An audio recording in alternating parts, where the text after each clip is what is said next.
আল্লাহর কসম, কিতাবের মধ্যে আছে ওই মানুষটাই ভাগ্যবান আল্লাহ যার মাথার উপর একজন অভিভাবক দিয়েছে।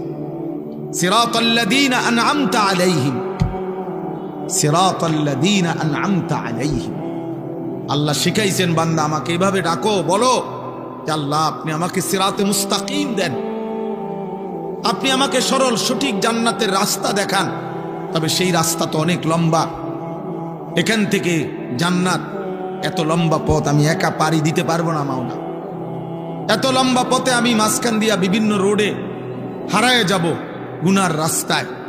কাজে সিরাতাল্লাযীনা আন'আমতা আলাইহিম, আমার আগে আপনি যাদেরকে এমন পথ দেখাইছেন যে এই সিরাতে মুস্তাকিমের পথে পরিচালিত করেছেন, আপনার এমন কোন প্রিয় বান্দা আমারে দেখায় দেন, মিলায়া দেন, যার পিছনে চলে চলে সিরাতে মুস্তাকিমের উপরে আমি জান্নাতে চলে যাব।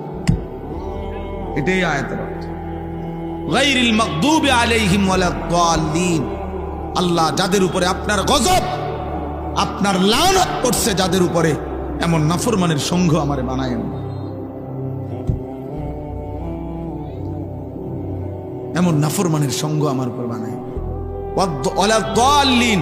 আল্লাহ যারা হক চিনে নাই, আপনাকে চিনে নাই, যারা আখিরাত চিনে নাই, যারা আপনার দ্বীন চিনে না, যারা কর্তব্য বুঝে না, পথ হারা, দাল্লিন, পথভ্রষ্ট, কোনটা তার করণীয় গন্তব্য, কোনটা পথ এটা যে বুঝে না, আল্লাহ এমন নাফরমানের পথে আমারে দিয়েন।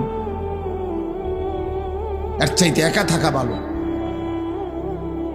এর চাইতে একা থাকা ভালো।